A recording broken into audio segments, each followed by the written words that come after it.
সবাইকে নমস্কার। আমি জগদীশ চন্দ্র রায়, হীরার সাথে জগদীশ চন্দ্র রায়। আজকে আমি আপনাদের একটি গুরুত্বপূর্ণ বিষয় নিয়ে আলোচনা করব, যে মহাভারতে যে পঞ্চপাণ্ডবগণ রয়েছেন, আমাদের পূজনীয় পঞ্চপাণ্ডবগণও মাংস খেতেন। তার প্রমাণ যে মহাভারতের বন পর্ব যদি আমরা দেখি, মহাভারতের বন পর্ব আমরা বন পর্বে দেখতে পাচ্ছি যে অরণ্যক পর্ব অধ্যায়, জ্যোতিষ্ঠী ও অনুগামী বিপ্রগণ এবং সূর্যদত্ত তাম্র স্থলী, যে পাণ্ডব দ্রৌপদী হস্তিনাথ থেকে নিষ্ক্রান্ত হয়ে উত্তরমুখে যাত্রা করলেন। ইন্দ্রসেন প্রভৃতি 14 জন ভৃত্য স্ত্রীদের নিয়ে রথে চড়ে তাদের পশ্চাতে গেলেন। পুরবাসী কীর্তনাঞ্জলি হয়ে পাণ্ডবকে বললেন, আমাদের ত্যাগ করে আপনারা কোথায় যাচ্ছেন? নিষ্ঠুর শত্রু অধর্ম করে আপনাদের জয় করেছে, এই সংবাদ শুনে উদ্বিগ্ন হয়ে আমরা এসেছি। আমরা আপনাদের ভক্ত অনুরক্ত হিতকামী। পুরজার অধিষ্ঠিত রাজ্যে আমরা বাস করব না। ধর্ম অর্থ কাম ত্রিবর্গ সাধক এবং লোকাচার সম্মত বেদোক্ত সকল গুণ আপনাদের আছে, আমরা আপনাদের সঙ্গেই থাকব। জ্যোতিষীর বললেন, আমরা ধন্য। ব্রাহ্মণ প্রমুখ প্রজারা আমাদের স্নেহ করেন, তাই যে গুণ আমাদের নেই তাও বলছেন। আমরা আপনাদের কাছে এই অনুরোধ করছি, স্নেহ অনুকম্পার বশবর্তী হয়ে অযথা করবেন না। পিতামহ ভীষ্ম, রাজা ধৃতরাষ্ট্র, বিদুর আমাদের জননী এবং বহু শহীদ হস্তিনাপুরে রয়েছেন, তারা সুখে বিভ্রল হয়ে আছেন। আপনারা তাদের সযত্নে পালন করুন, তাতেই আপনাদের মঙ্গল হবে। আপনারা বহু দূরে এসে পড়েছেন, এখন ফিরে যান।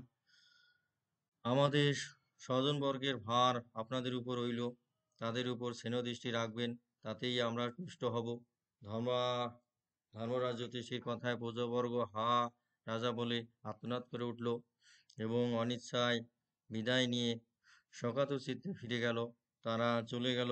পাণ্ডবগণ রথারোহণে যাত্রা করলেন এবং দিন শেষে গঙ্গা তীরে প্রমাণ নামক মহা বটবৃক্ষের নিকট উপস্থিত হলেন। সেই রাত্রিতে তারা কেবল জলপান করে রইলেন। শিষ্য এবং পরিজন সহ কয়েকজন ব্রাহ্মণ পাণ্ডবদের অনুগমন করলেন। তারা সেই রমণীয় ও ভয়সংকুল সন্ধ্যাকালে হোমাগ্নি জেলে বেদধ্বনি এবং বিদিত আলাপ করতে লাগলেন এবং মধুর বাক্যে জ্যোতিষ্ঠিকে আশ্বাস দিয়ে সমস্ত রাত্রি যাপন করলেন। পরদিন প্রভাতে জ্যোতিষ্ঠির ব্রাহ্মণদের বললেন,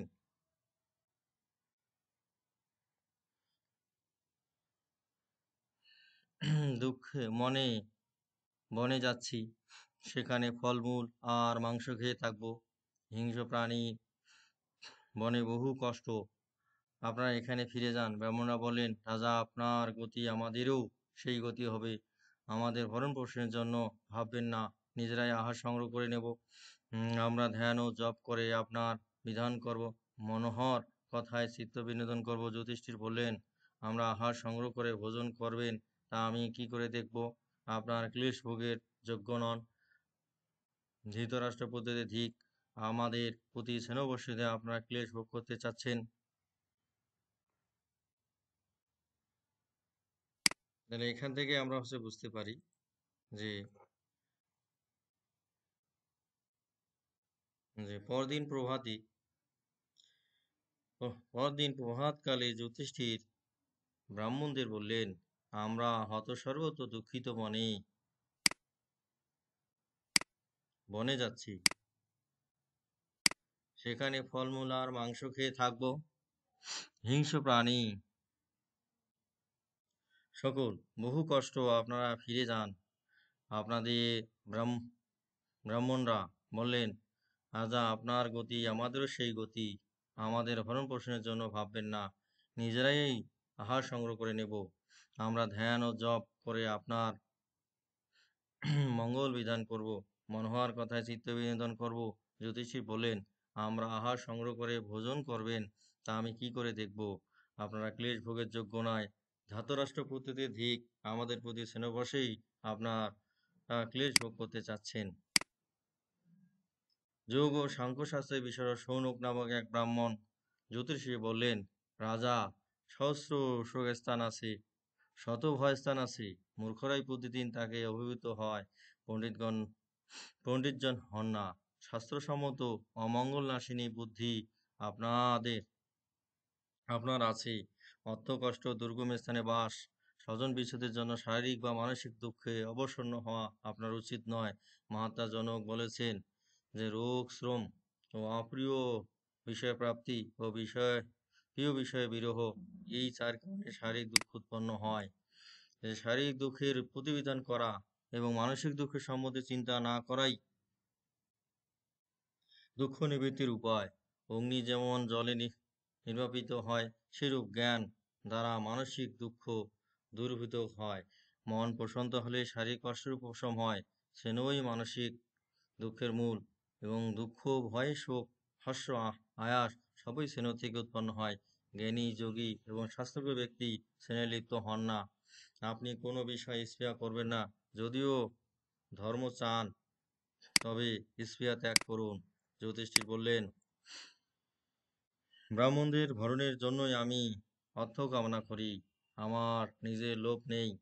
অনুগত জনকে পালন না করে আমার ন্যায় গৃহশ্রমবাসী কি করে থাকতে পারে?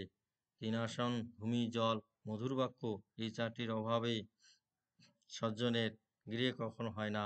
আত্ম ব্যক্তিকে শয্যা, শান্তকে আসন এবং তৃষিতকে জল এবং ক্ষুধিতকে আহার দিতে হবে। গৃহস্থের পক্ষে এরূপ আচরণেই পরম ধর্ম। শৌনক বললেন, মহারাজ, এই বেদ বচন আছে, কর্ম করো, ত্যাগও করো। অতএব কোনো ধর্মকার্য কামনাপূর্বক করা উচিত নয়। ব্রাহ্মণদের ভরণের জন্য আপনি তপ ও যোগ দ্বারা সিদ্ধি লাভের চেষ্টা করুন। সিদ্ধ ব্যক্তি যা ইচ্ছা করেন, তপস্যার প্রভাবে তাই করতে পারেন। তাহলে আমরা দেখতে পেলাম